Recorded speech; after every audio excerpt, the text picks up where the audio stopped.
মুসলমানদেরকে জন্য একটি দৃষ্টান্ত স্থাপন করেছিলেন। শুক্রবারকে ছুটির দিন উপজেলা ব্যবস্থা প্রবর্তন সহ অসংখ্য কাজকর্ম করে এদেশের উন্নয়ন বলতে হুসেন মোহাম্মদের সাথে শুরু করেছিলেন। আজকে তিনি মারা গেছেন, আমরা তার রোহের মাগফিরাত কামনা করি। আজকে আপনারা জানেন, আজকে বৈষম্য বিরোধী ছাত্র আন্দোলনের যারা জীবন দিয়ে আমাদেরকে স্বাধীনভাবে কথা বলার সুযোগ দিয়েছে, আমরা সেই সকল রোহের মাগফিরাত কামনা করি।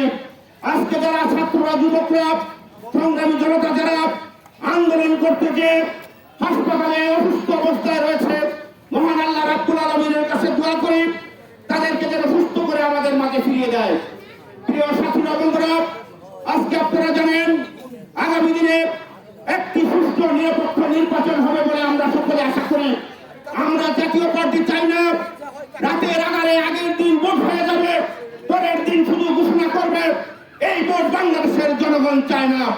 প্রিয় সাথীরা, বন্ধুরা, আজকে বাংলাদেশের একজন নোবেল বিজয়ী, সমগ্র শুধু বাংলাদেশ নয় সমগ্র বহির্বিশ্বে যার সম্মান মর্যাদা, ডক্টর ইউনূস সাহেব আজকে আমাদের অন্তর্বর্তীকালীন সরকারের প্রধান রয়েছেন। আজকে আমরা আশা করব ওনারা আমাদেরকে একটি নির্বাচন উপহার দেবেন। সেই নির্বাচনের আগে আমাদের দেশের যত সমস্যাগুলো রয়েছে, দুর্নীতি, মাদক, সন্ত্রাস, অস্ত্রধারী, জুট ব্যবসায়ী সহ যত সন্ত্রাসী রয়েছে, দুর্নীতিবাদ রয়েছে, তাদেরকে অবিলম্বে গ্রেপ্তার করে আইনের আওতায় আনা উচিত বলে আমি মনে করি। প্রিয় সাথীরা, বন্ধুরা, জাতীয় পার্টি একটি সুশৃঙ্খল দল।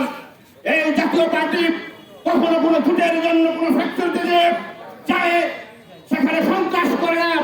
জাতীয় পার্টি চাঁদাবাজি করতে যায় না। জাতীয় পার্টি তারা জমি দখল করে না। জাতীয় পার্টি একটি আদর্শিক দল, উন্নয়নের দল। আপনারা যারা এখানে এসেছেন, আপনারা নিজের টাকা পয়সা খরচ করে এখানে দল করছেন, আমরা গাজীপুর মহানগর জাতীয় পার্টির পক্ষ থেকে আপনাদেরকে ধন্যবাদ জানাই, অভিনন্দন জানাই।